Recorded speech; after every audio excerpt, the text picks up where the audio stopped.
And if you notice, Sharon was a little bossy with the timekeeper, Sharon Meisner, Bob Meisner. So Bob felt right at home. He said he was used to it. I'm going to open up with a great quote from Ronald Reagan. Freedom is a fragile thing and is never more than one generation away from extinction. It is not ours by inheritance. It must be fought for and defended constantly by each generation. For it comes only once to a people. And those who have known freedom and then lost it have never known it again. Elections matter. And I'm going to reinforce from Sharon. All of you who are here in the audience, thank you for being here tonight. You have shown how important this election is. And hopefully you will get some great information and find out who your candidate is and support them accordingly into the primary. And after we're done with that, we're going to be behind whoever wins to make sure a Democrat does not take over the 2nd Congressional District.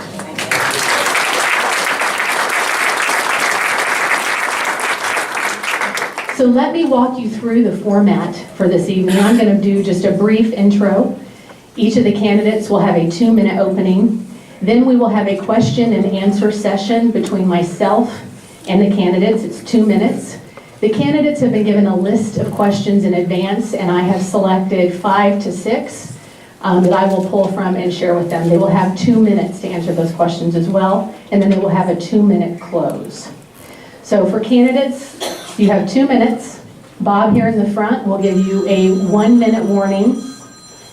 You will have a 30-second, and then you will have a red smiley face that tells you it is time to stop with an exclamation point. I have the utmost confidence that you guys will not run over in your 2 minutes. If you do, and it gets abused, if Bob stands up, you're in trouble. So just want to let you know that. There will not be an opportunity for rebuttal. Now, if you want to end up using your 2 minutes the next time around and do a rebuttal and not answer the question, I'm going to leave that up to you. Audience, I want to encourage you to support your favorite candidate during the opening and during intros and during their closing. But in order for us to maximize the time during the question and answer, I would ask that you minimize your applause. I would also say I have the utmost confidence that everyone will be respectful no matter who their candidate is. All right, so we ready to begin? Let me introduce Colonel Steve Fitzgerald. He currently resides in Leavenworth. He is a state senator, and I'm not quite sure, I'm sure he'll tell us how many years he's been serving for that Senate seat. His profession, he was a U.S. Army Lieutenant Colonel, and he's been married for 47 years and has 5 children. And the fun fact from the Colonel is potato farming convinced him to join the Army. So, thank you. I'll introduce everybody. I'm going to introduce everybody, and then you can start your 2 minutes. Kevin Jones is from Wellsville. He is a state representative and has served on the US D289 school board. His profession is he is a realtor and an entrepreneur. Kevin has been married for 17 years to Nicole. They have 8 children. One of those is in the oven. So, and the fun fact on Kevin is he was Big J. He was the KU mascot when he was at KU. So for all you KU fans.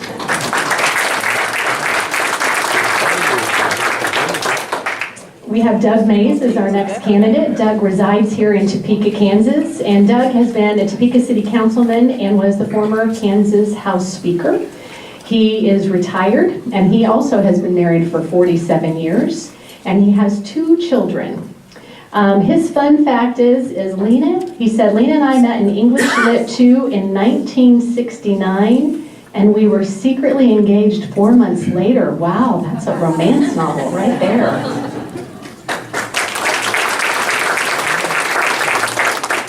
Karen Tyson. Karen is from Parker, Kansas. Karen has served in the House for 1 term and in the Kansas Senate for 2 terms. She's serving in her 2nd year of her 2nd term. Her profession is she's a software engineer and manager of a ranch. She's been married for 29 years to her husband, Tim. I like that name, Karen. That's my husband's name, too. And she has several nieces and nephews that she loves to spend time with. Her fun fact is she was the project manager and software engineer at NASA and was on the shuttle support of a mission that Steve Hawley, the Kansas astronaut, was on. So that's cool. Thank you.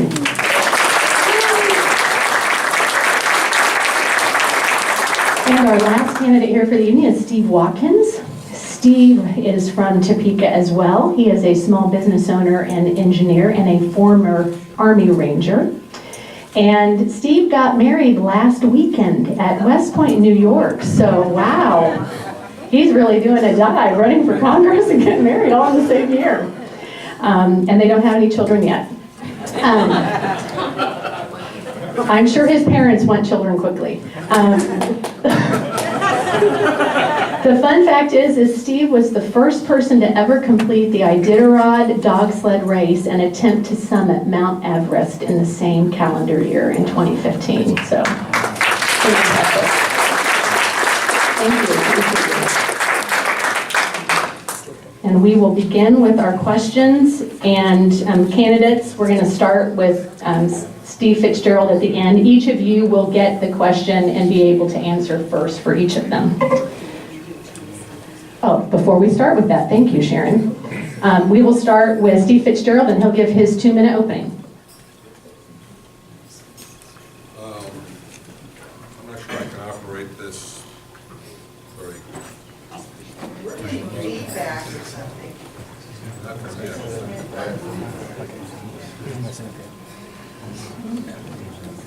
It's feedback. The aliens coming down.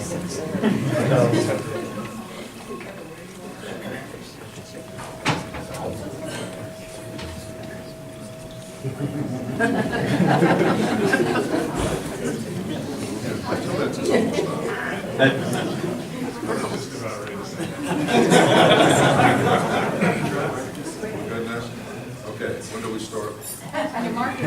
Okay, good.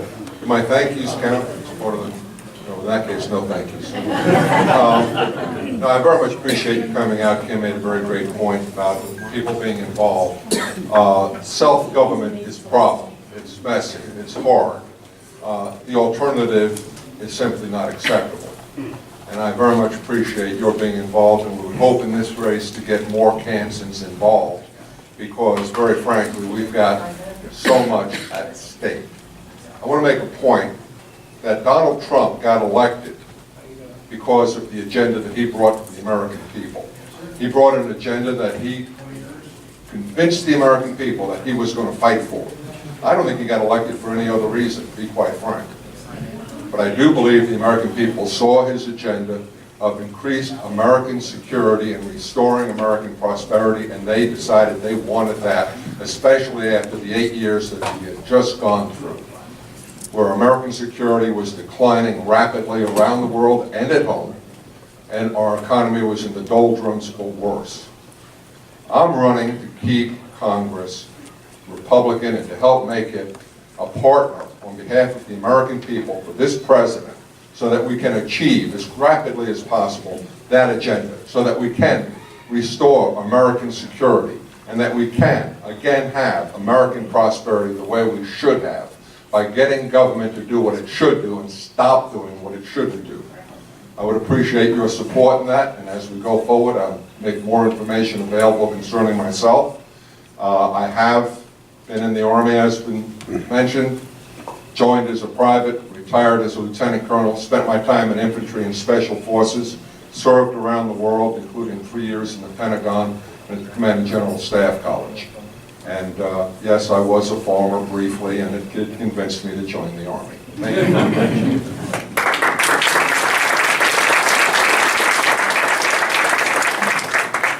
I am Kevin Jones, and you can hear me, can't you? Directional mic. I want you guys to lift your hand. Some of you guys have already heard this. Others, I think it's important that we know. But if you know the answer of who said this quote, I want you to lift your hands. Don't belt it out, just lift your hands. Yeah, somebody's already lifting their hand.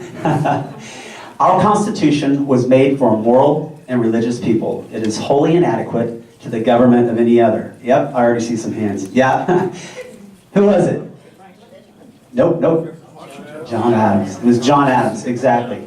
Our Constitution was made for a moral and religious people. It is wholly inadequate to the government of any other. And that goes into why I'm running for the United States Congress in the 2nd District. One of the things when I pastored down in the Wichita area, that's when 9/11 happened. And Matthew 20, 26 through 28 was very deep, near and dear to my heart. It talks about service, that the greatest thing that we can really do is to serve others. And then 9/11 happened, and we saw the tower fall down on TV that morning. Well, that said, we wanted to answer that call to service, passionate about it. And my wife and I made that decision. We went into the military, served in the military, and when we came back, we put down roots in Wellsville, Kansas, and just offered ourselves in service. We did, been on the school board, planning commission, all kinds of places, but one thing that we did do is we ran for the State House, been in the State House for 6 years. We proved that we can beat in the general Paul Davis in our 2014 election. We're the only one. I'm a House representative, not a senator. I'm the only one that ran at that time. And we beat the Republican Party since by 24 votes. I can pull in not only Republican votes, but also moderate and Democrat votes. And so I look forward to your questions today, and just to be able to meet you afterwards too. I'd love it. Want your support, especially in August, and then to beat Davis in the general. Thank you.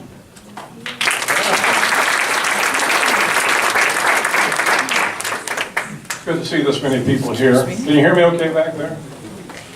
Everyone said no, so I guess. There's always been a lot of apathy in recent years among voters, and it's really great to see a room full of people tonight, and I think that maybe bodes well for Republicans ahead, because we're going to have to turn out every Republican we can. Many of you were downtown at the lunch truck thing the other day, where the Democrats had a bunch of young people going around with clipboards, writing down the names of people who weren't registered to vote. And that's what's going to go on. It's going to be in your neighborhood, my neighborhood. It's going to be statewide. It's going to be in particular in the 2nd District, which is targeted by Democrats, and also the 3rd District, which is Hillary Clinton won by 4%, I believe. So this is going to be a tough one. And we have to win this district. We must win this district, because if we don't, this could be the tipping point. If we lose the 2nd District, that will put Nancy Pelosi in the Speaker's chair. And I don't know about you, but that just makes me sick to think about it. So whoever comes through this primary, I intend to support, and I hope every single person here will support also. I'll tell you real briefly, in 1 minute or less, I grew up in Pittsburgh, Kansas. I didn't live on the wrong side of the tracks, but I could see them from my front yard. My wife grew up on a farm near Girard, Kansas. We met, as I said, in college. I wouldn't say it was love at first sight, but I sure was interested. Beautiful. Lena, can you stand up real quick? My wife for 47 years, 2 kids, 5 grandchildren, and every day is a great day when Lena's around. Came to Topeka with $500, a 12-year-old Chevy, and basically clothes on our back. We are, I think, the American story. It's nothing like some people. We didn't come from poor families, but we worked our way up, and it's all because we live in America. God bless America. Thank you.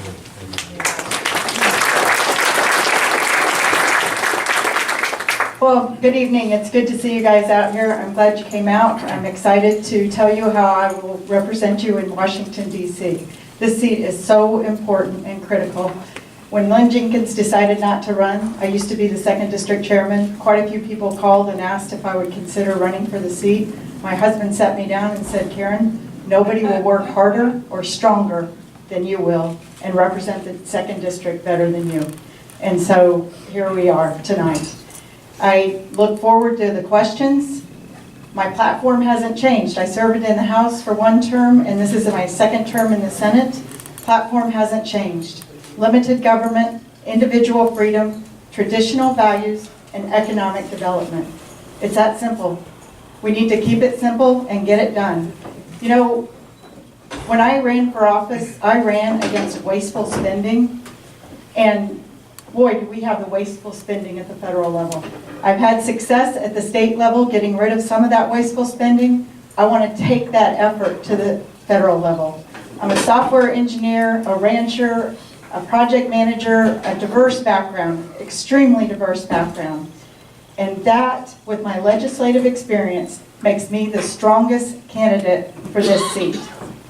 I look forward to your support And as my husband says, when I win the primary, we'll look forward to all these guys' support in the general. So, you know, this is going to be a good race. And I love that you guys are engaged. I love that you are out here tonight.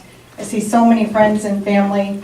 And I'll tell you, the bottom line is we need somebody that's going to go up to Washington, D.C. and support President Trump. He is getting it done. And that's what we need, and I will be that representative. Thank you very much.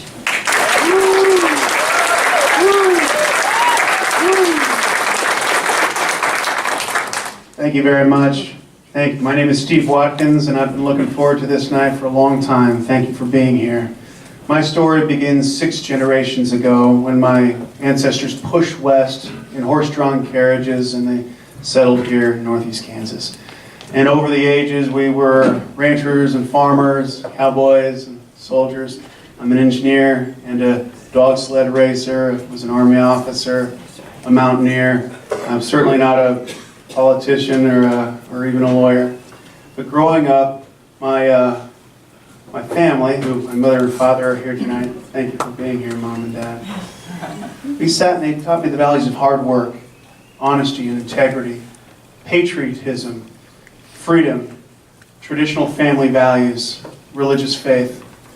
We talk about small government, low taxes, free market economy, the gift of life, and peace through military strength. Now, I've come to know that these values underpinned an idea that was born in 1776 to an imperfect crew of Western revolutionaries. And they are the modern conservative movement. Our founding fathers wouldn't have called them Republican values, they would have called them American values. And so our mission is very clear: to safeguard these values, protect our culture, and defend our country. Now, I raised my right hand and made an oath to do just that. And in the process of doing that, I found myself in Afghanistan and Iraq, and I've spent some 8 years with my boots in the sand. And alongside some of the most brave men and women you'll ever meet. Some of them aren't here today. I think about them. Even though I led them in war, they lead me now. And at this critical time, they are advising me to do what I ask them to do, which is you got to go where it's hard to accomplish what's great. That's why I'm here. That's why I came. Thank you. God bless you.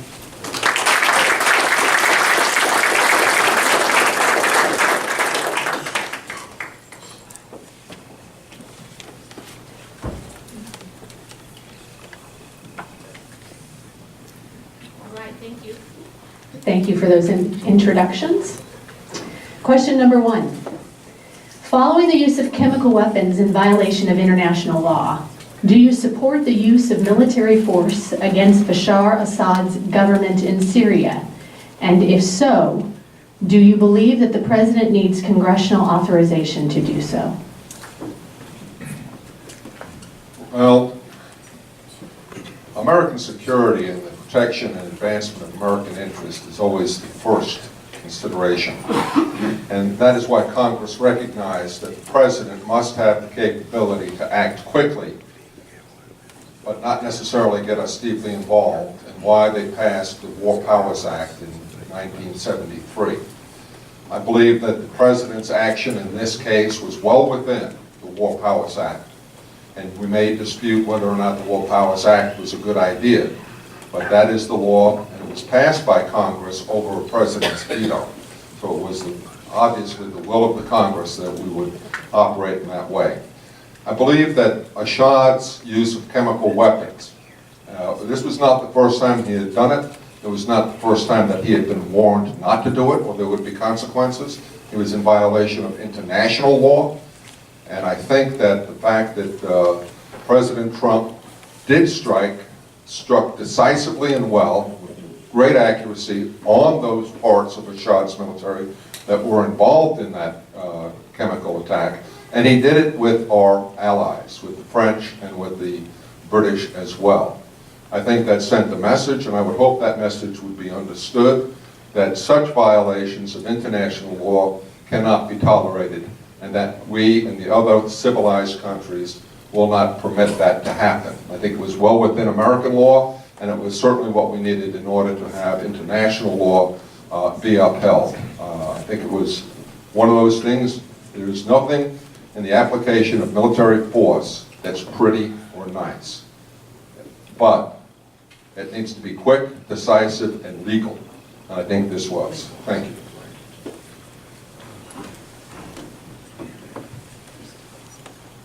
Thank you for the question.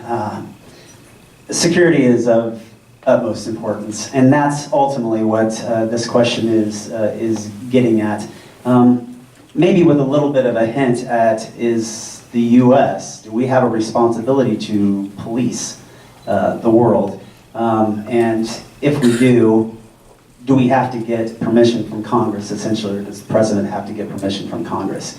Rand Paul would say that, yeah, it needs to go to the people. It needs to go to the vote of Congress. And that would be, that's a congressional argument. And it is a good argument, too. Acting under the 1973 resolution, War Powers Act, it is, I believe, constitutional. That said, there's something thrown into the mix, too, here, where originally Syria used sarin gas. And then in 2013, it was basically renegotiated where 2013, U.S., Russia goes and they get Syria to get rid of the sarin gas. But chlorine, right? Chlorine can be used, and so, at least in their minds. The truth of the matter is when a line's drawn in the sand, we need to be able to react as a nation, plain and simple. And I think that our president has acted in the right way. And so I would support that, and I would support that endeavor. The truth of the matter is, and here's another it kind of makes it a question, but do you say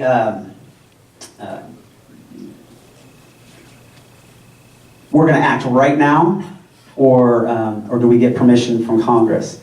And the truth of the matter is we need that ability to be able to act immediately. It's not too far it's not too far to make that action immediately. It isn't. And so I support the president, and thank you. Thank you. Well, I think you're going to find over and over again tonight we all agree on some things, and I think we all agree that the president, I assume we all agree, the president made the right decision, and that the War Powers Act does not apply in this case. What the president did was he made good on a promise that his predecessor, President Obama, said. He drew a red line and said, you cross that line and we will attack. And he was right in saying that. Where he fell down was he didn't have the nerve or the wherewithal to actually follow through. That says something about not only him, but it says something about the party that he represents. It says something about the philosophy that he had. You know, if you're all talk and no action in a dangerous world today, and especially in a dangerous place like the Mideast, you know, evil always goes where there's a vacuum. And when the United States and its allies don't stand up against what is a crime against humanity, including not just soldiers and men, women, little children, twice, then you have to act. You have to act. We have a conscience. That's what makes America different from other countries. We were built on principles. And those principles are still alive. And in this case, President Trump represented all of us who believe in justice, who believe in humanity, and how and how sacred life itself is. And most of all, he sent a message to the Russians. The Russians now know that we mean business. And these guys have such a small economy, a shrinking population of the country. You cannot give them any quarter at all, or they will take advantage of it. Thank you. I supported the president's effort in the military strike in Syria. When anybody's using weapons of mass destruction or chemical weapons, we must strike. And if we would have taken that to Congress, it would have taken too long. So I did support his efforts, and I do support that the allies were with us, that were Britain and France. Security is such a critical part of this campaign and this election. We are not only losing our freedoms from within, we are being threatened on our borders and our cybersecurity. But we have a president that is willing to go out and to address these issues before us. Look, who would have dreamed North Korea and South Korea would be talking? I mean, it's wonderful. And yes, those talks may break down with North Korea and our president before June 12th, but I trust the man. I know he's going to get it back on target and he's going to get it done. The other thing with China, we're trading with a country that is not our ally and not our friend. So we are walking a very fine line with China. And we have a president that understands that. He took the agriculture people and brought them into a meeting to understand how he was impacting trade and our Kansas economy, because the trade is so critical, while knowing full well that we have to protect ourselves as a secure nation against China. It's a balancing act in this world today. We do not need a one world economy.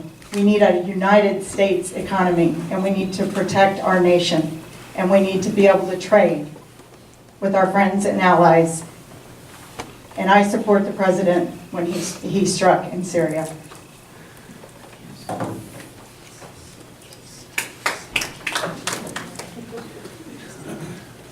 Got to punish rogue dictators that use chemical weapons. Now, President Trump did not campaign on a broad conception of American internationalism, but he knows, and this shows, that he can take decisive action when necessary. The problem with Syria, of course, is you have a rogue dictator. We're looking for a viable partner, some entity there who has the political and military might to help lead that region towards stability. They don't exist, and we're in a tough situation. So I'm proud of our Commander-in-Chief. I'm also proud that he wrangled a coalition of France and the UK. I'm proud that this was a strong showing that he wasn't going to kowtow to Vladimir Putin and his will. So big victory for Donald Trump. Good job, Mr. President. Thank you. The next question is going to start with Kevin Jones. If you want to pass the microphone down to Kevin, that'd be great. We've heard a lot of discussion as of late on the Farm Bill, and the big debate appears to be work reforms that are placed in there. And so the question that I have for you is, do you support the reinstatement of work requirements for welfare beneficiaries and/or Medicaid beneficiaries? And what other reforms would you propose to Medicaid or welfare? I certainly appreciate your question, and really when it comes to welfare, and it comes to kind of the helping people who are kind of down and out. I have to say it like this: we really need to increase our faith-based involvement when it comes to this. It's something that's been overlooked for years and years and years, and this, I truly believe, is an answer. And there's some ways that we can go about doing that, but ultimately it comes to the hope, the opportunity, and prosperity of our families. I, without a doubt, believe that the 2nd District is a district that should be focused on our families. We came back home to raise our family. Family business, family farms. That's what it's all about.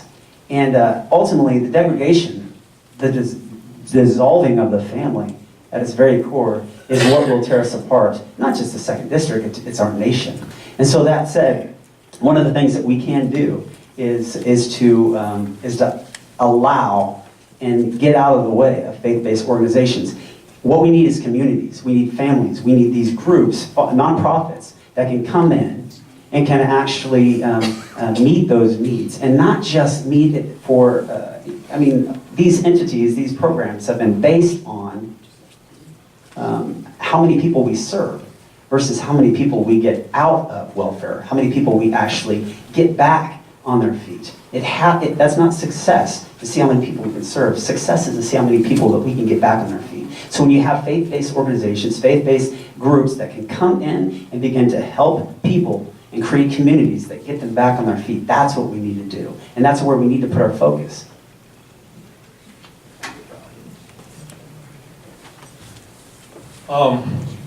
Some years ago, food stamps, and that's what I think this is really about, the Farm Bill, food stamps, were, they did have work programs for food stamps. And they also had welfare to work, which started, I think, back when Newt Gingrich was Speaker of the House. Sorry, I've been doing much talking lately. My voice is beginning to go places other than where I wanted to go. Bill Clinton, probably the one and only signature act of his entire 8 years in the White House, signed the welfare to work bill. That bill went away somewhere along the line.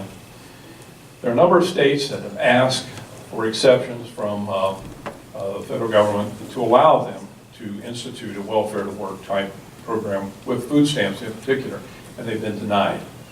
And the need is then that Congress needs to take action for this to happen, if it's not going to happen through the bureaucracy. Welfare to work is more than just food stamps. It's a way to get people back to work. In a certain period of time, they have to get a job, and the benefits, I think, were reduced until finally they disappeared. And of course, that's not the case today, I don't believe. But at the base of all this, and I think Kevin touched on it, is if you really want to do something about welfare, we have to get down to what the real issues are. And the issue is the degradation of our families in America. And it's particularly acute among certain groups. Where we've gone wrong started with the welfare programs of the 60s. And it got worse, and now we have drugs. We have all kinds of things that interfere with parents staying together. Marriage is not particularly respected, I'm getting the high sign here, by the media, and faith-based groups like the Rescue Mission need to be supported. Thank you.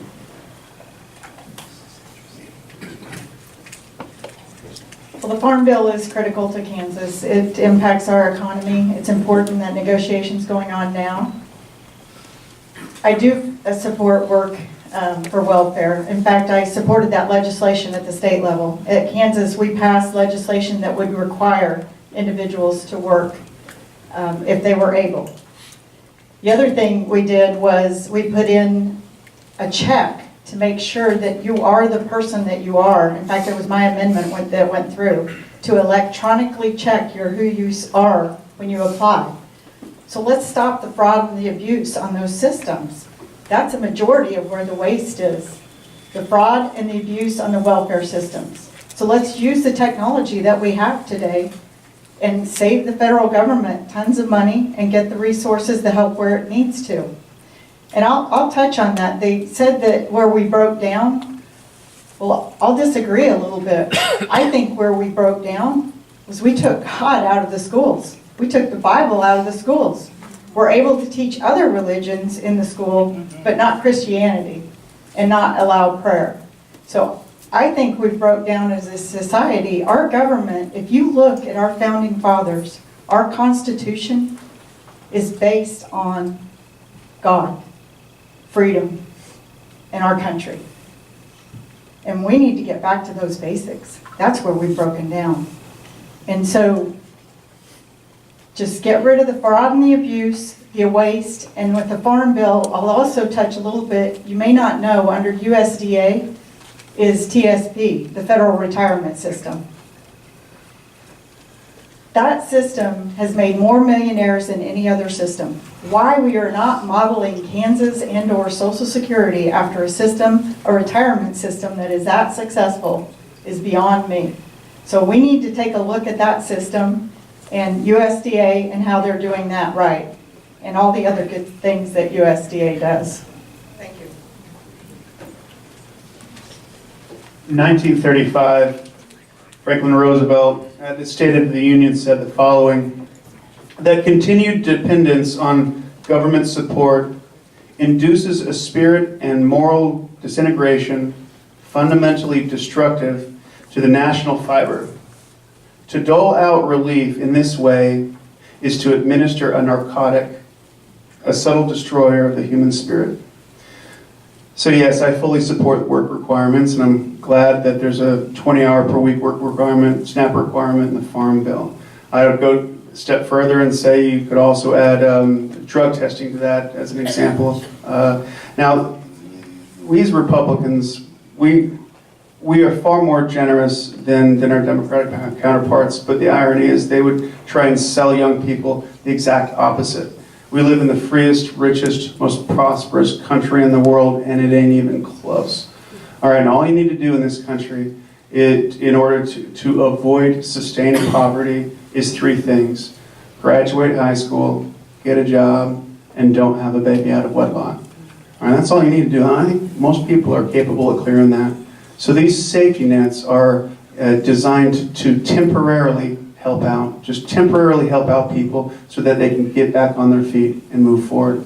Now, I've created hundreds and hundreds of jobs. I helped steer an organization leading it from 3 people to 470 people. And in that process, I saw magic. And that magic was the spirit of the individual, was the dignity that he or she gains from gaining employment. That's the root cause of this. Now we need to make our choices and craft our policy prescriptions based off of that reality. Thank you. Thank you. This next question will start with Doug Mays. Oh, I'm sorry. I'm sorry, Steve.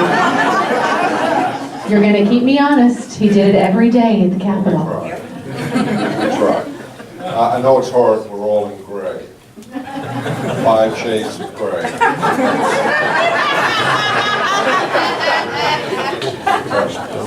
Obvious politicians, everybody. Yeah, okay, so what everybody said is obviously motherhood and apple pie. Those of us who have been in the legislature had the opportunity to vote for measures that did just this at the state level as far as TANF is concerned, put in work requirements, put in requirements that would limit the amount that they could get and so forth, and lead people off of welfare and onto work. And in fact, it worked in Kansas. We have reduced those rolls significantly. We have improved the number of people who have gone from welfare to work. And quite frankly, fun fact, those people are making more than twice as much than they would have had if they had stayed on welfare. So welfare is, as was said, a narcotic. I mean, it might make you feel good for a little bit, but it's not good for you overall. Patrick Daniel Moynihan, senator from New York, published a paper in the 1970s called Defining Deviancy Down. He is a Democrat, a very progressive socialist almost type, but he was very bright, PhD, and he projected that if out of wedlock births continued, it would be continuing decline. And he was speaking about the black community, but he also made the conclusion that it would apply across the board. And what we have seen is that it has been exactly right. The destruction of the family has been the biggest cause of welfare. And what has been said here, I endorse. We have to regain our morals, our culture. We have to have those values that made the country great and made our families great. And we have to have government programs that will help move in that direction. And that's what I would like to do in Congress. Thank you. Thank you. The next question will start with Doug Mays. We've heard a lot about draining the swamp, and everyone thinks of the lobbyists, but there are a few politicians that fit in that category. So my question is do you support term limits? And if so, how long? And what would you do to advocate for term limits at the federal level? Thank you. You know, the last bill that went through, ever made it to the floor of any house of the Kansas legislature was carried by me back in the 90s. And it created term limits of 12 years, I believe, for Congress, although, to tell you the truth, it may have been 8. I can't really remember that well. It was difficult to get that to the floor. The Speaker of the House then had told me it would go. He would run it, and then he backed out. There was a companion bill that also had a 12-year limit on the legislature in both the Senate and the House. And that one, I don't even think they finally let that run. But we had the debate, and the votes, I think, were there. But there was a lot of activity behind the scenes, and it didn't pass. It didn't get out of the House. I believed in term limits then, and I believe in term limits now. Now, we're fortunate that in the Kansas legislature, at least in the House, I can't speak for the Senate, in the House, the average time that anyone spends in the House is around 5 years tops. There are people that have been there more than that, but most come in and leave. It doesn't pay all that well, and people have other things they want to do with their lives, but there's been a tremendous amount of turnover in the last 8 to 10 years. So I believe in that. I don't know that term limits is the actual thing that will change it. I do believe that there are probably other things that need to be explored. But I would be happy to if it's constitutionally able, I would be happy to vote for and sponsor a bill that enacts term limits in the United States Congress.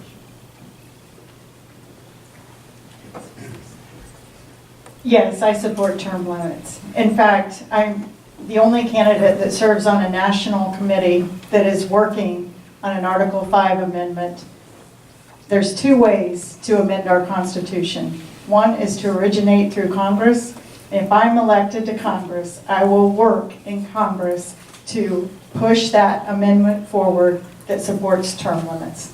Absolutely. And I would need your help because it has to be ratified by 3/4 of the states.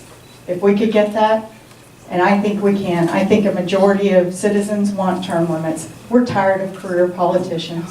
We're tired of elected officials that will tell you one thing to get elected and then go up and vote completely opposite. I'm sick of it, and I am not a politician. My husband laughs at me. He says, "You're an elected official, you're a politician." I said, "No, I'm too honest. I'm a statesman." So, but that's just it. We need individuals that are willing to tell you how they stand and go fight for it. And that's what I do at the state level, and I will continue to do it at the federal level. I'm not a career politician. I'm a software engineer. We run the ranch.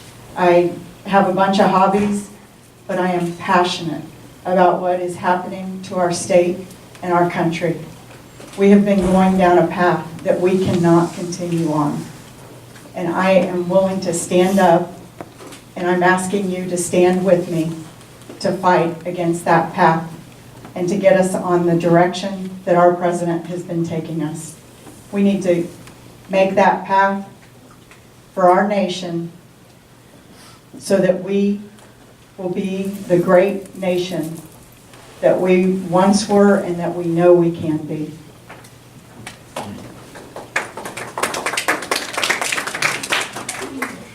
Yes, I support term limits, and when I think about that, I think about Donald Trump and him running on the platform of draining the swamp, and I took that to heart, and I think a fundamental component of that is limiting the tenure of seasoned politicians. Now, despite what you might hear, I'm the only political outsider in the race. Now, when you hear grumblings on that, and you can hear them, listen close, because that's what swamp politics sound like. Okay?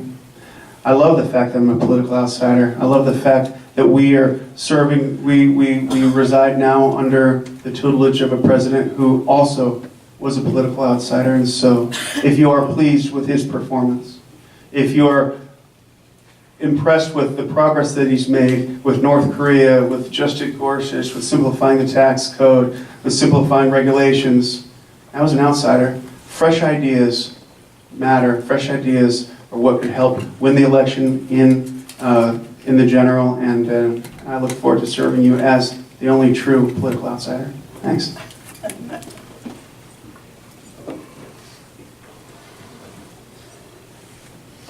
I suppose I'm a political insider. I suppose we all are, some more than others.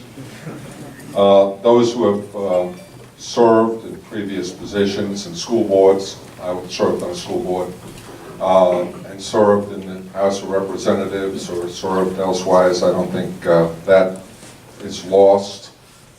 Otherwise, we'd have nobody serving. A woman told her husband she was sick of these politicians. He got tired of hearing it and said, "Why don't you run for office?" She said, "I will."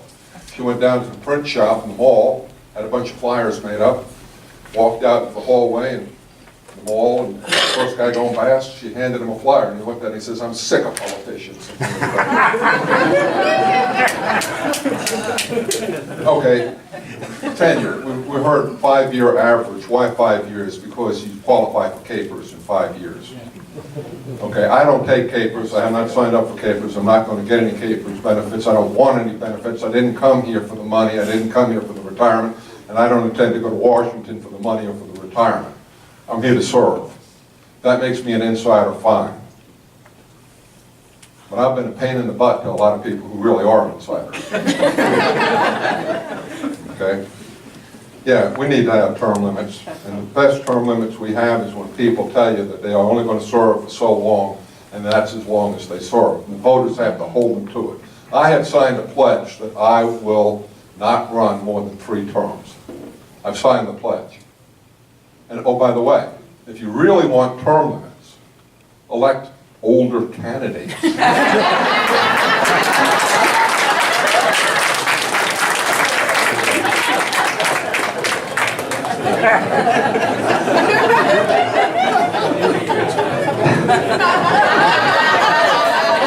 I don't know what we're supposed to read into that.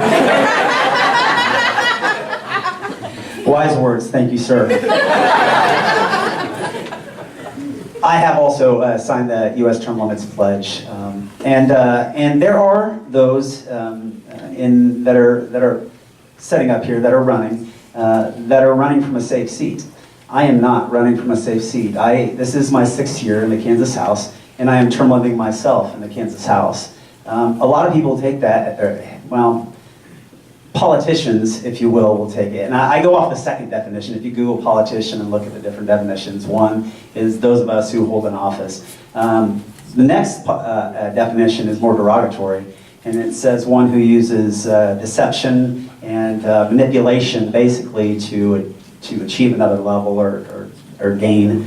And that's what we talk about when we're talking about being a politician. So we say, the one thing, if nothing else, that I'm proud of in my years of service, whether it's in the military, on a school board, planning commission, or in a state house, is that I have not become a politician. And really that is using manipulation, deception, to make yourself look way better than you really are. People know what a counterfeit is. They do. And so, and especially today, in the world we live today, counterfeit will lose, plain and simple. And so what we have to do is we have to be completely honest and say there's reasons for term limits and there's reasons for not.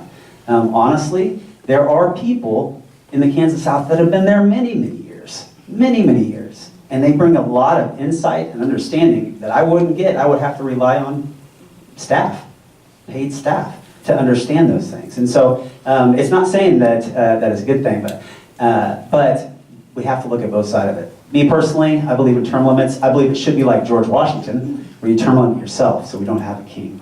Thank you.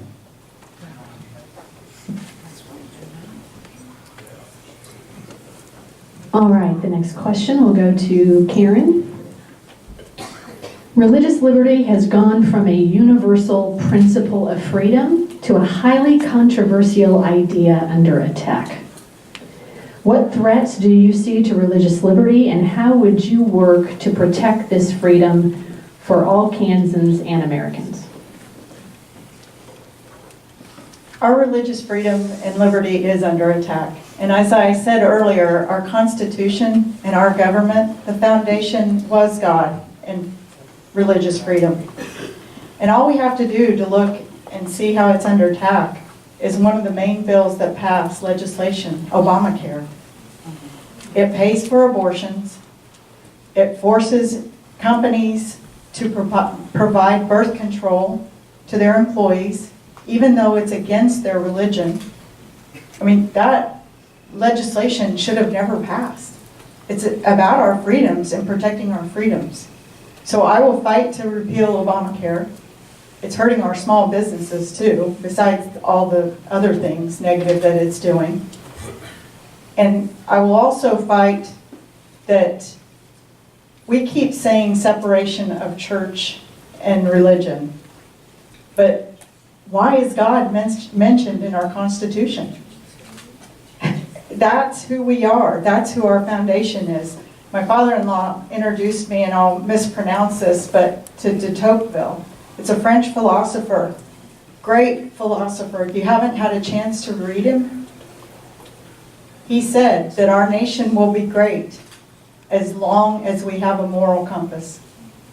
When we cease to be a good nation, we will cease to be a great nation. I know I messed the quote up, but you get the gist of it. We need a foundation. I mean, that's who we are as Kansans. I'm a fifth-generation Kansan. My husband is fifth generation on the ranch. We know the value of hard work and a good ethic, and that's what we need this nation to continue with. That we are breaking down. You can see the generations. The current generation, I love it. I'm in technology, software engineer. It's wonderful. But we need to get back to the basics and the foundation of our country. For 3,000 years, Judeo-Christian philosophy has been shaped into what we know today as the modern Republican movement. And our founding fathers knew that. In fact, George Washington, in his inaugural address, they're bringing in a lot of inaugural addresses here. There exists in the economy and the course of nature a union between virtue and happiness, between duty and advantage. The smiles of heaven can never be expected on a nation that disregards the eternal rules of order and right which heaven itself has ordained. So how do we see that transpiring today? Well, about a year ago, I graduated from it's a master's degree on the East Coast. And in this particular master's degree, it was almost all liberals. And here's what they're up to now. What they do is they believe in identity politics. The value and merits of your ideas aren't based off of the structure of your argument, so much as it is the historical disenfranchisement of your demographic. And if you're up high on the hierarchy of victimhood, then your ideas matter more. I'm not buying that. I'm also not buying this idea that they're propagating, saying that the government is going to entitle us all to equal outcomes. No, that we're entitled to equal opportunities, not equal outcomes. Equal outcomes implies a government that is so big and so intrusive that they will suck up all of our money and our freedom and redistribute it. So that's how it's taking shape. We need to fight it. We need to win. We're protecting our culture and our way of life and our country. Thank you.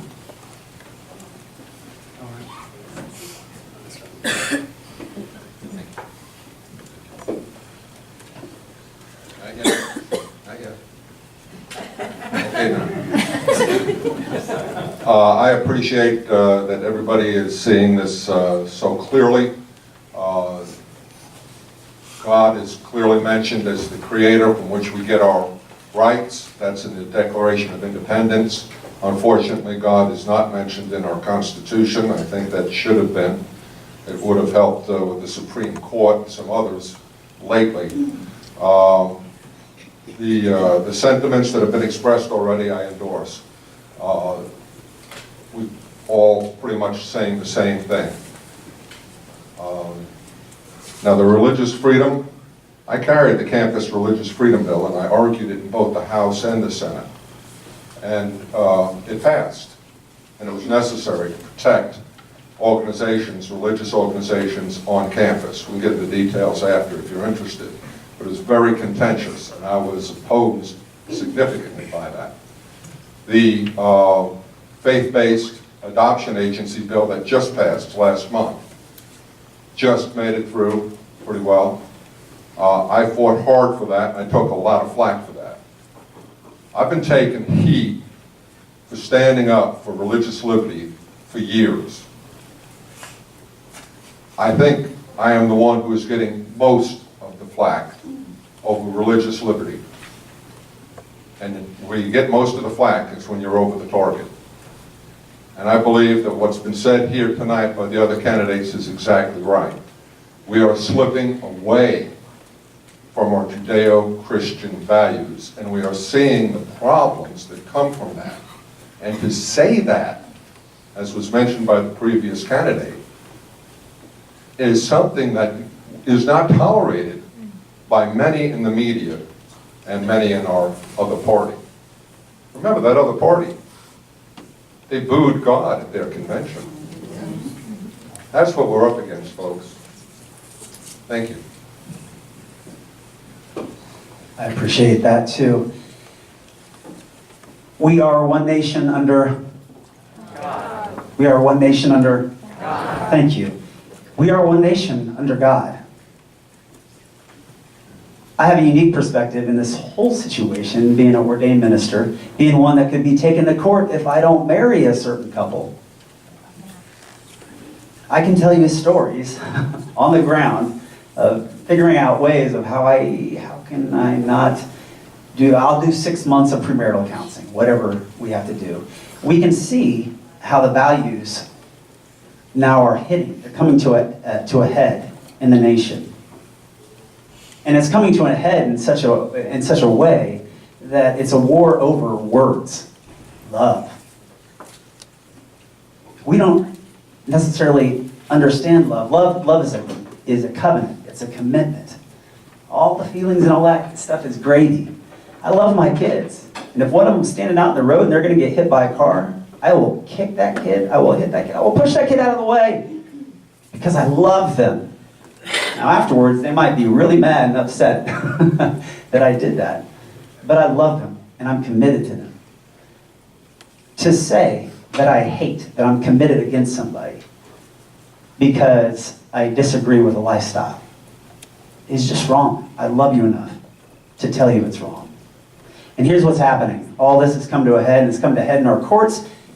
In courts, judges are just men and women with a heart just like you and I. And if lawlessness, if the law's not written on our heart, if we're not lifting our hand and making a pledge, a vow before God, or if when we do that, we don't recognize that God or whatever, then when nobody else is there and we're all alone, we'll make decisions that are lawless. And that is the degradation of our nation. That is the direction that we're taking. And so we have to be, without a doubt, one nation under God. And we have to win the war over words.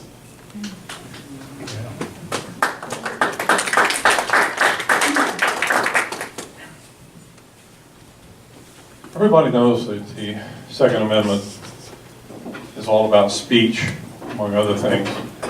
But do you know that America is the only nation in the world that fully guarantees freedom of speech? England doesn't. Germany doesn't. Canada doesn't. In Canada, if you are a member of the clergy and you advocate that the only marriage that is recognized by God is between one man and one woman, you're subject to arrest because it's called hate speech. My wife and I, my wife's family is, on her father's side, came over from Norway, and we happened to go back to Norway a few years ago, and we visited the town they came from, Trondheim.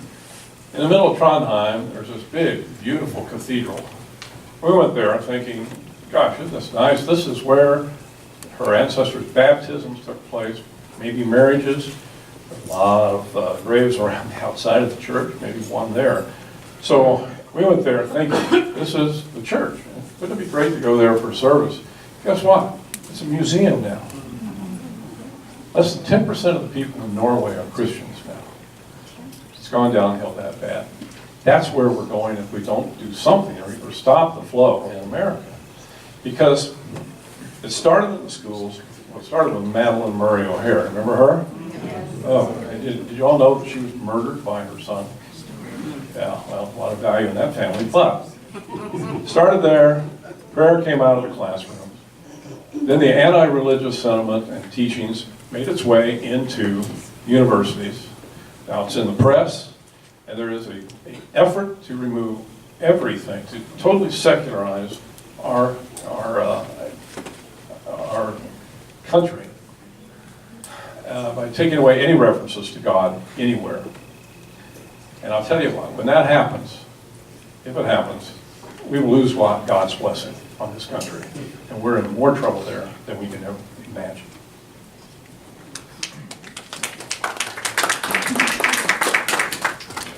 The next question goes to Steve Watkins. There's been a lot of discussion about DACA and illegal immigration.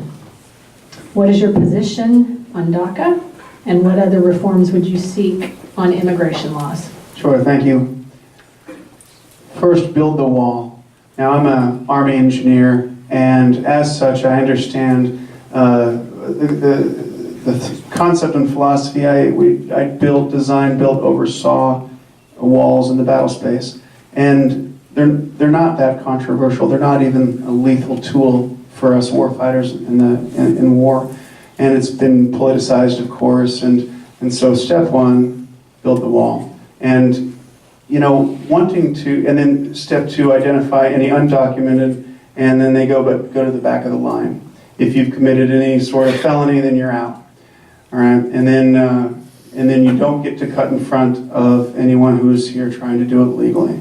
All right, I'm lucky enough to have a number of staff who are in this country legally from the UK and from Korea and from Russia. I'm married an immigrant. Now, I would never propose that somebody here illegally gets to jump in front of them. So it's not mean-spirited like they would have us believe. And it's just common sense. And I think voters are ready for common sense solutions. Thank you.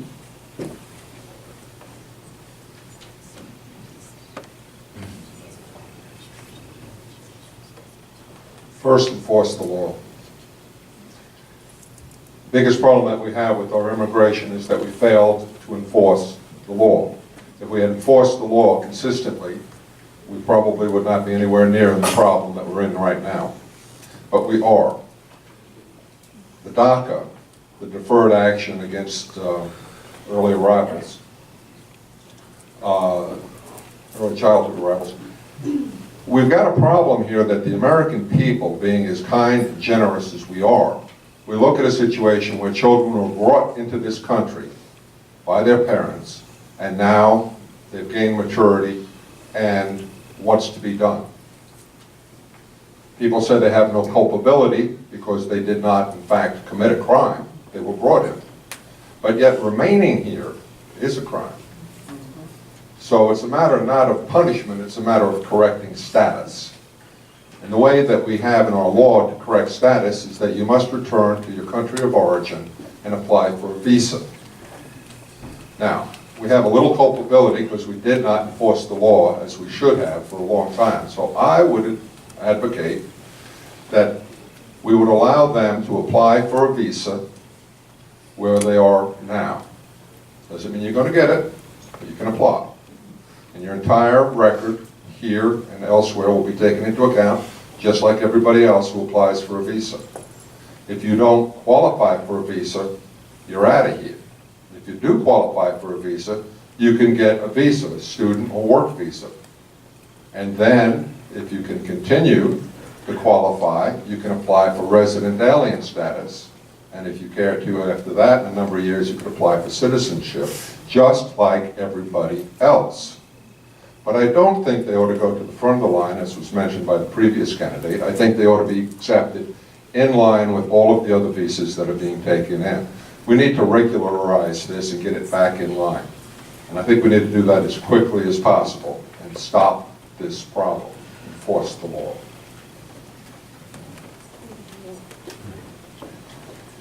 As I stated a little bit earlier, this is a war over words. First and foremost, what we truly have to do is we have to call it for what it is. It's undocumented, right? It's illegal. There we go. It's illegal. Yeah. Again, lawlessness, right? And unless we can actually be honest, I always say, if you have a car and it's all rusted out and you're going to fix it up, right? The last thing you want to do is throw a bunch of putty on it and then start painting it or sanding it and all that kind of stuff. You actually have to cut out the rust. You actually have to fix it with integrity. We have laws that we don't uphold. And because of that, we're in a situation where things are illegal, and we have an overabundance of illegal. And where I come from, you have actions that are commission, where you commit it, and then actions that are omitted. You didn't know it was wrong, you just did it. And with the deferred action for childhood arrivals, that's what we find ourselves with, is we find we find folks that are here, they didn't know it was illegal, they were young, or maybe they did. The point is that it has to be fixed, and as a nation, we actually have to make the choice. Are we going to send them back? Are we going to actually keep them here? One of the things the president has been working on, there's a multitude of things, everything from building the wall, which I think is the very first thing we should do. You have to slow, and you guys know that we spend $100 billion on illegal immigration every year. How much is a wall? 20, 30 billion? It paid for itself in just a few years. It's incredible. Building the wall is the very first thing we need to do to stop ourselves from increasing our amount of illegal. And then with the childhood arrivals, the president had talked about almost in his gift for transaction. He was saying, let's build a wall, let's do this, let's do that. With the childhood arrivals, we'll figure that out. I'm running out of time. But ultimately, we need to fix the law so it's legal ultimately, and I believe that is going back. We're a nation of laws. The law is the law, no matter who you are. And to make exceptions because someone comes into this country illegally, to say, well, they broke the law, but it's okay, what kind of message does that send to our children? We ask our children, we raise our children to always obey the law. I have a confession to make. Sometimes I break the speed limit, but other than that, I try to obey the law. And I think everyone in this room does too. So what is the message that we send when we say there are exceptions? The wall, of course, has to be built. You have to stop the hemorrhaging before you can cure the patient. Stop the hemorrhaging. But we don't do it just because of immigration. That's where the drugs are coming in. That has to be a part of it. And why that isn't discussed at the federal level and on television and stuff, it's all about immigration. No one wants to talk about the drugs. I have no explanation for that. There are things like the lottery. We have to, when we pass laws, foreign policy, it has to be in the interest of the United States. And that means if we have a shortage of engineers, then those are the first people we need to bring in. If we have a shortage of medical people, and we have people from India or wherever apply, those are the people we need to bring in. But to have a lottery is a little, I think it's counterproductive. The fact is, you can't have, you've heard this before, you can't have a nation without borders. And if you could just imagine what would happen, you take it to the limit, like I think some of our Democratic brethren in Washington would. If you take it to the limit and say, let's open the borders and anybody can come in, it would be a total breakdown of our society, total.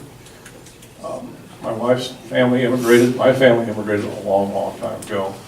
And they came in and they were some of the first English speakers. So everybody has to assimilate. And you can't assimilate, you can't be American if you come in, if we let too many people in. I agree, everything that's been said, and probably with what will be said here about immigration. Well, the first thing we need to do is stop the visa lottery, and we need to stop chain migration. Those can be done right away with minimal finance, and then we build the wall. We are a land of laws, and that's what keeps our country great, is we respect them. We have a smooth transition when people change office. It's not a battle with guns or fights. We have a country that is civil. But I'll say, not only do we need to stop chain migration, fix our visa system, one of the first things I will work on as a U.S. legislator, you may not know this, but when we do the U.S. Census, they count residency, not citizenship. They count residency, and what that means is your U.S. Congress people is decided by the number of residents, not citizens. Your state legislators are decided by the number of residency, not citizens. We are losing representation within our own country. Kansas is on the verge of losing a U.S. Congress seat. We probably won't lose one in 2020, it's been estimated, but who's to say in 2030 if we continue down this path?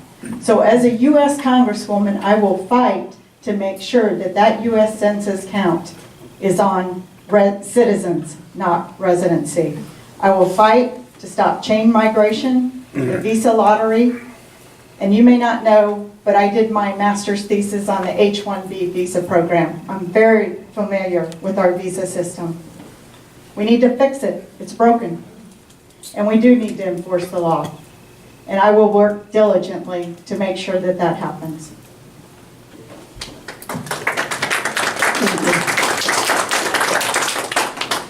We have one more question. And Steve, I'll let you, this Steve down here, we did bookends, Steve Fitzgerald and Steve Watkins. Did you guys notice that? Okay, now you know. It's been mentioned by some of you different pieces of legislation, so I'd like you to reference another. If you are elected, what would be the first bill you would introduce? Well, as a veteran, VA medical care reform is very passionate to me. I recently read about a Johnny Jones. He lost both legs by stepping on an IED in Afghanistan. And his civilian health care provider got to where they were no longer accepting TRICARE being the standard military health care program. So he went to his VA, and he waited and waited. And he turns out he waited for 6 hours to see a physician who turned him away, stating that he would, quote, have to come back to get his pain medication prescription filled. This is shameful. I'm not okay with that, and I know you aren't either. So that would be the first thing I would attack. It's personal with me. I fought alongside some of these men and women. They deserve more than that. I'm going to do everything I can to fight for them.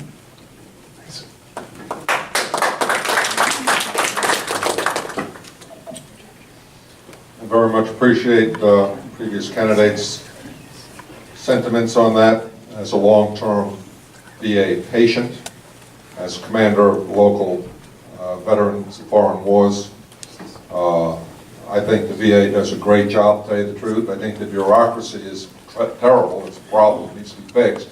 But the providers and the facilities at the patient level are really good. And I really appreciate everything that they do. First thing I think I would do is I would support the President's call for building stronger rural communities by increasing the expenditures for infrastructure, particularly at the rural level. And that includes broadband, water, and power. The President has made that a point, and I think that's a point that needs to be taken to legislation, and we need to make that into law and make that happen. The country needs to advance Economically, as I mentioned, we need to improve our economic prosperity. That was one of the main points that he ran on and that I'm running on. And I think this will make sure that that prosperity is shared throughout the country. We spend a lot of money on infrastructure and not a lot of it in the rural areas. We need to fix that. We need to make sure that the rural areas are getting that, and in fact, the American prosperity that we see coming now is shared throughout America, and so that Americans have the opportunity to have that prosperity in their hometowns. Is this the last question? It is? Thank goodness. I appreciate it. I would just take a few minutes, a few seconds now, to say to you all, please visit with the candidates after. There's a lot more to these questions than we can go into in a couple minutes. There's differences of opinion here, but the main points that we're hitting were very much alike. And you need to meet with the candidates and discuss that in a little bit more detail, and I would ask you to stay after and do that. Thank you.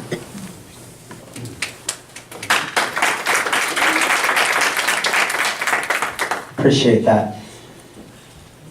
Everybody know how much debt we're in right now? Yeah, right? And that was personally, right? I wasn't asking for the nation, right? Right? We all have loans, we all have all that kind of stuff, you know. I am better than I deserve, and that's why we can serve the way that we do. That said, that mentality has to get to the national level. It does.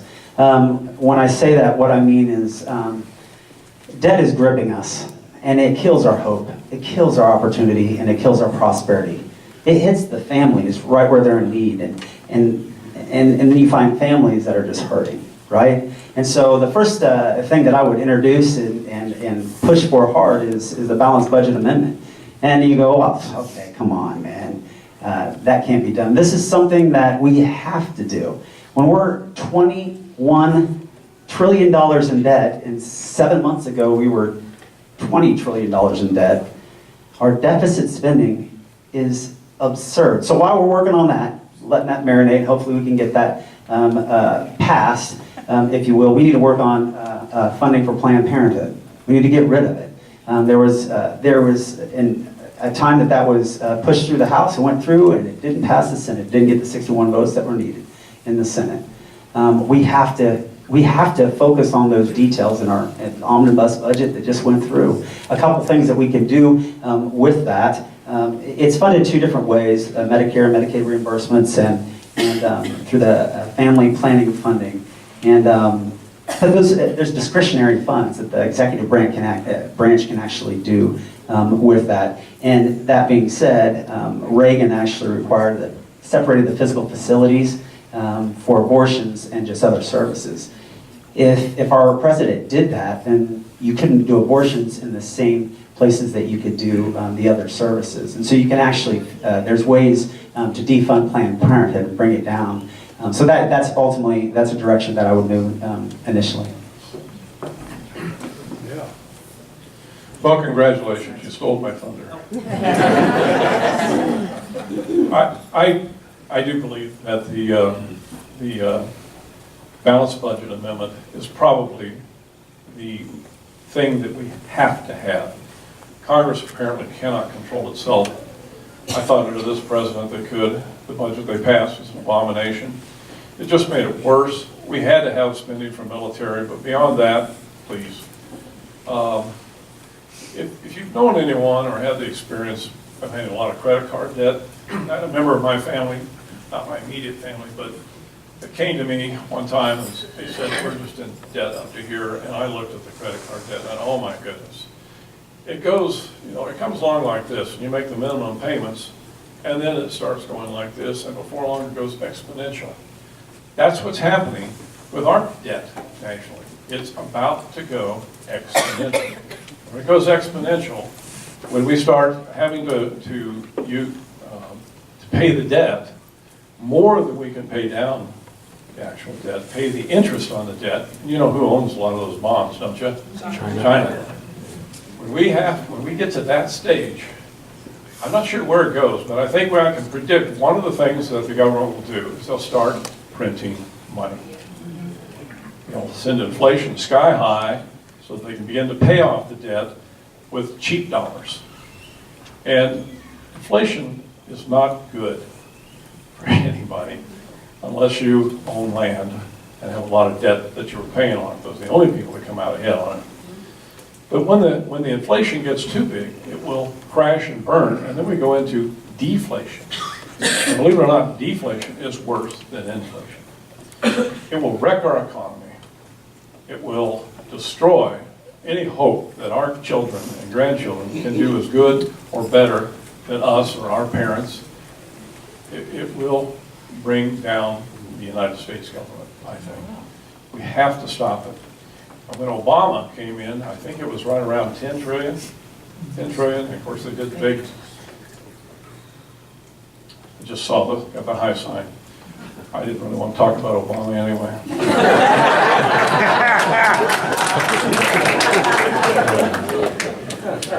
I would work on legislation that stops wasteful spending. You say, how do you do that at the federal level? We have so many duplicate programs and duplicate efforts at the federal level. Let's take those on. Let's stop it. At the state level, one of the things I did as an elected official was ask the Department of Ag to do a zero-based budget. I took that budget and showed other legislators. We passed legislation in Kansas that is performance-based budgeting now. Each agency and department has to list why they exist. If it's statute, if it's rules and regs, or if they just made it up. Let's do that at the federal level. Let's get more efficient. Let's take it head on. Another thing, when I first was elected, before I was even sworn into office, I introduced a bill in the House that would stop in-state tuition for illegal immigrants. We've got to stop the benefits to the illegals. We've got to stop supporting sanctuary cities. We got that bill passed. We got that passed in the House, but the Senate killed it. So we've got to keep fighting that and fight that at the federal level too. The other thing I'll work on is make the tax cuts permanent. They were only 10-year tax cuts, but we need those permanent. Look what they've done to our economy, the stock market. We are booming. We are getting on the right track again. And another thing I would do, and it's not about legislation, I would sign on to Representative Estes' letter to defund Planned Parenthood. I would sign that letter with 150 other legislators. I'm the only candidate that's been endorsed by national groups, 2 national groups. One is Maggie's List, and the other is the Susan B. Anthony List. I was told today that the Susan B. Anthony List only endorses females. That is absolutely not true. Go out and look at their endorsement list. They chose me for a reason, because I'm a fighter, I'm about solutions, and I'm about getting it done. Let's stop stalling, start debating, and get it done.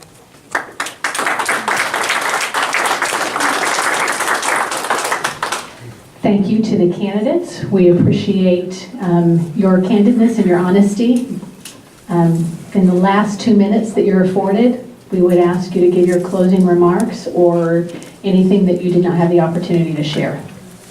And we'll start with Mr. Watkins. And then you can just go down the line and hand it to Ms. Tyson. All right, that sounds good. Thank you. I want to close on a point of electability.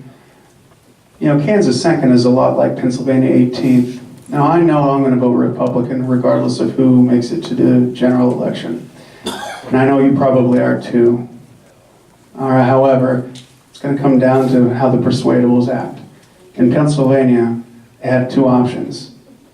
One was a state legislator, and the other was a young veteran who was described as being a bright, hard-charging young man. And how all the Republicans voted Republican, all the Democrats voted Democrat, all the persuadables voted for the kid. Think about who can beat Paul Davis. And as you think about this, I want to tell you why I'm running. And I want to say how in 8 years of war, I went on many missions. Some of those missions were filled with young boys who were very, very frightened. I'd go up and down the convoy line and instill courage in them. And I do that by telling them that you got to go where it's hard in order to accomplish what is great. You got to go where it's tough. Because those insurgents out there, they're the devil. And we're the angels. And my angels flew into the fire. But some didn't fly back out. I think of them every day, even though I led them in war. They lead me now. And at this critical juncture in American history, they're telling me the advice that I told them. You gotta go where it's hard in order to accomplish what's worthwhile. That's why I'm running. That's why I'm here. So thank you. God bless you. Thank you for coming out tonight.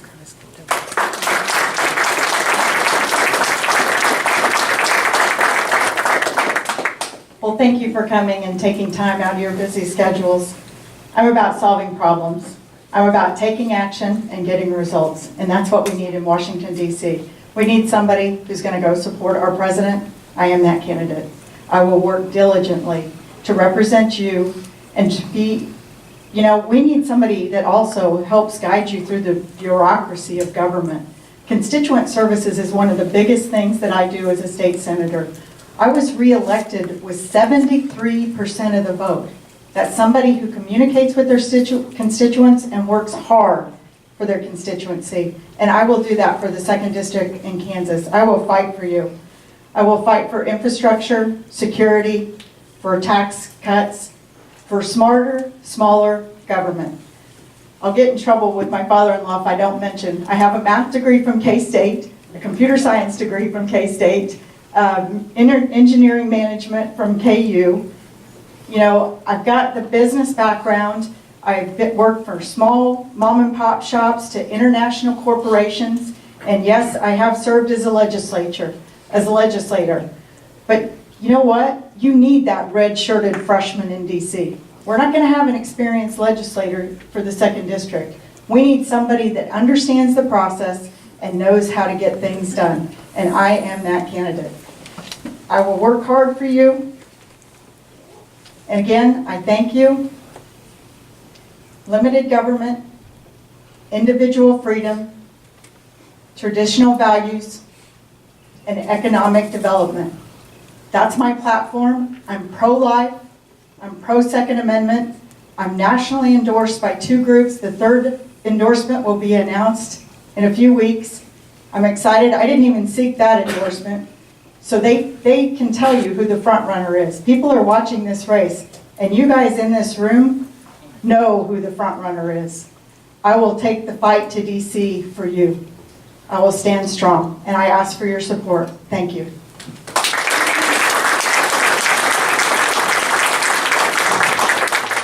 Thank you again for coming. This is democracy in action. You don't see this many people come to something like this much anymore without a meal being involved. I think I said I grew up in southeast Kansas, met my wife at college.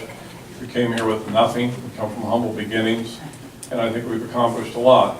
I got into government. I ran for the legislature because the first time I lost that one, because the person that had the office was a crook. I saw him perjure himself under oath in a courtroom again and again and again. That's why I ran. I like public service, but I've never been married to being in office. I served 1 term and left of my own volition from the city council. I think it was 20 years before anyone else did that. Most of them got turned out, or they left in mid-term. 10 years later, I ran for the legislature because we had an incumbent Democrat in the district, and he had to go. It was Bill Roy Jr. He left town, and I took the seat. I became Speaker of the House, and if you want to know what Speaker does to you, just try to think what it's like to have 125 people from every nook and cranny of this state, everyone with an agenda and a big ego. And you have to try to get at least a majority of them on the same track in order to get a multi-billion-dollar budget out. And you do that in basically 65 days on the floor. It's a huge, huge job. But I got it done. 3 of my 4 terms as Speaker were record terms in 70 days. It's nothing anymore to say 110, 115 days. This year it was around 100, I think, 90, somewhere in there. I did that because I have leadership skills. I can hit the ground running in Congress and work on behalf of the people of this state from day one. The learning curve will be short. Thank you. I appreciate your support. God bless you all.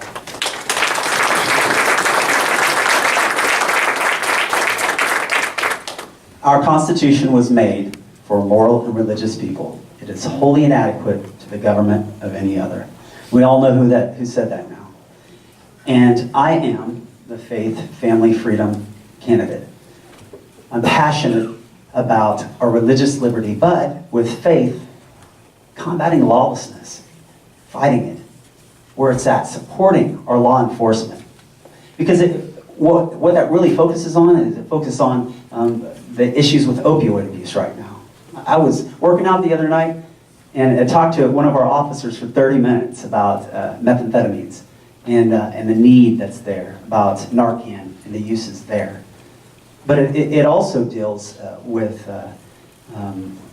well, family, faith, family, with family, pro-life, pro-Second Amendment. For me, with 7 children, one of the ways that it hit home for me was in a parking lot at McDonald's where my kids are running across the parking lot, and I whistled and they came back, and the cars are zipping by, and that need to protect them. I believe in the Second Amendment, and I believe it passionately.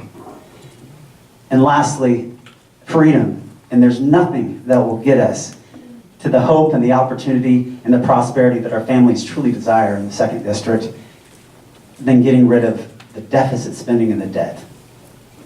We have to go in that direction. That's what I'm about. We're proven. In 2014, as I said before, when we ran, we beat Paul Davis.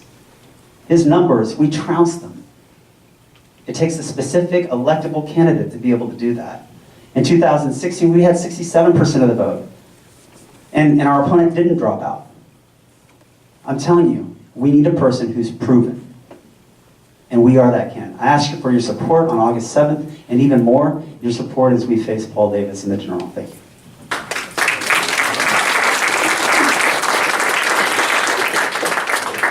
I'm all that stands between you and going home.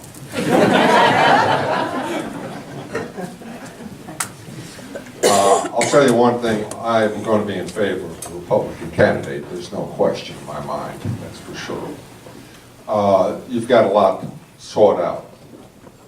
Which Republican candidate? Electability has been mentioned. People talking about having to deal with big egos. If you don't have a big ego, don't get into politics. By the way, Steve, you're in politics. And I think you qualify. My wife and I came here to raise our 5 children. We have 19 grandchildren. We're very heavily invested in the future. Very heavily invested in the future of this country.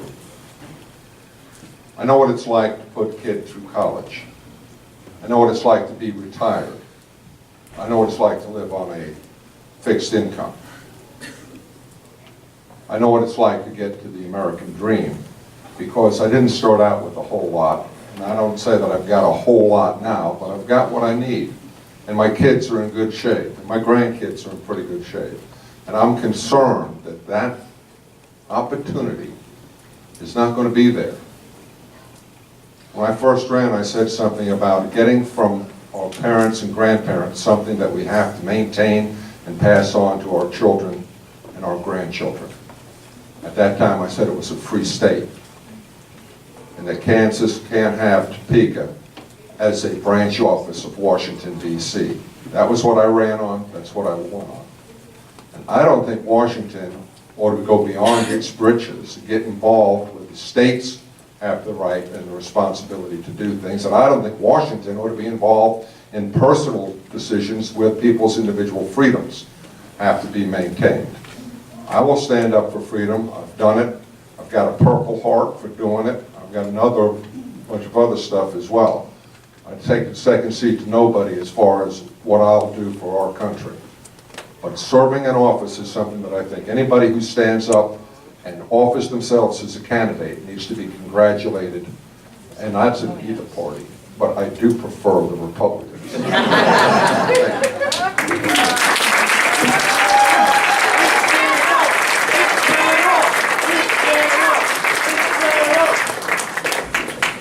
Well, it only seems appropriate to wrap up our time together with a quote from our very own Kansan Dwight D. Eisenhower. And I want you to think about this quote and think about these candidates.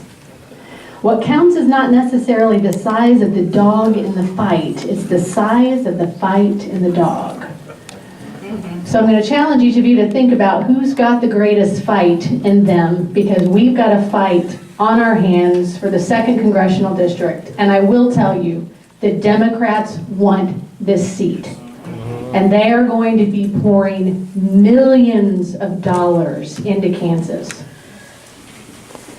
I want to thank each of the candidates that are here, and I have to agree with you. This day and age, it takes a lot of courage to put your name on the ballot. I think we've all seen some of the antics of people at these events. So I think we need to applaud them again, whether they're our candidate or not.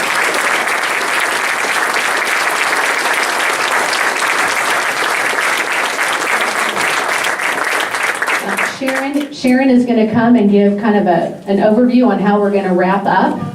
And candidates, you can go ahead and head on back to your tables. And Sharon, I'm going to